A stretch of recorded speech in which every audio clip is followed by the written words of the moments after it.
What's up, everyone? Obviously the quality is much nicer because I'm on my phone. But anyway, we're starting this video off in Pennsylvania at a little MR2 meet. There's an MR2 right there. But there's a couple here and a couple people on the way.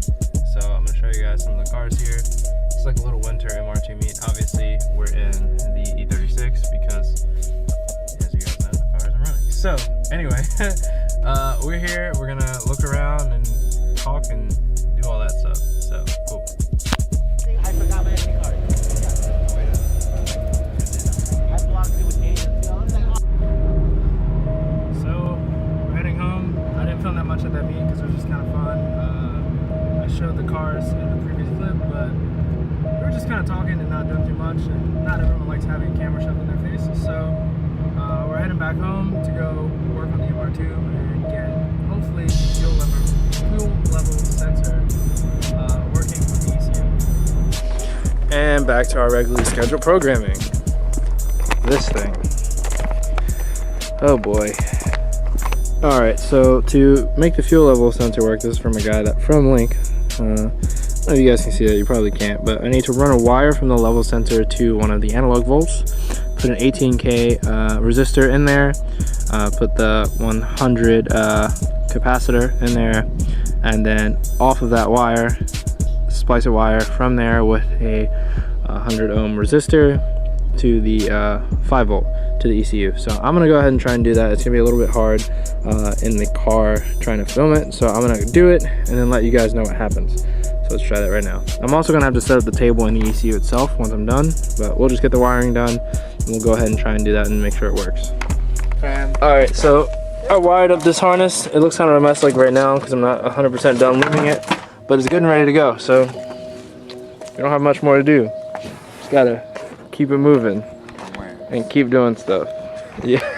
But anyway, yeah, we're gonna finish this up. I got the canter winglet things on. They're mostly for looks because I'm pretty sure they're not gonna do anything. And I also want to lower this car. I want to lower it like another inch in the front, like another inch in the rear. So we're gonna do that like maybe tomorrow. No, not tomorrow, it's gonna rain.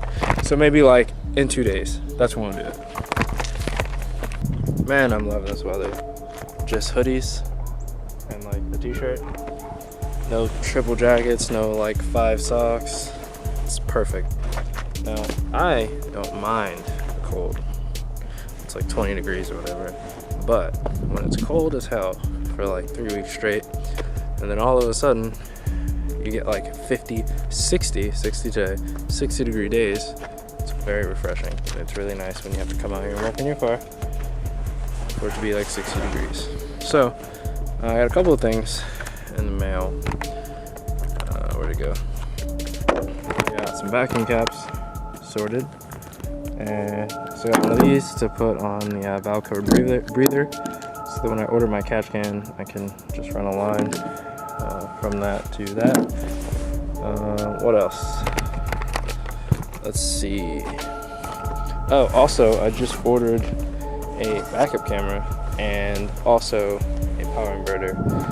I'm gonna run a tablet in my dash, so in order to do that, I want to be able to have that tablet like be powered on and not just run off battery power. So I wanted to power on like on switch power. So what I have to do is use a power inverter, connect to switch power, and plug it in. So that'll be cool. I haven't bought the tablet yet, so when I do buy it, I'll run through how to get that. But I'm gonna install a backup camera. So what I kind of want is, there's like no visibility in this car. So what I'd like to do is install a backup camera that can interface with my head unit. Yes, I'm keeping a head unit even though it's a track car. There's 2 speakers, they don't weigh anything. Head unit standard. Anyway, so it can interface with the head unit and I can turn the backup camera on all the time. It won't be a backup camera. So I can see behind me, whether I'm backing up, driving straight, whatever. I want to be able to see. It really sucks not being able to see out of the back of this car.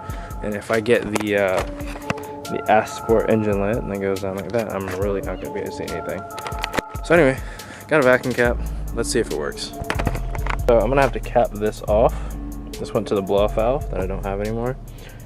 And this thing, I'm pretty sure you're supposed to put a filter on it, not cap off, because it goes to the idle air control like valve motor.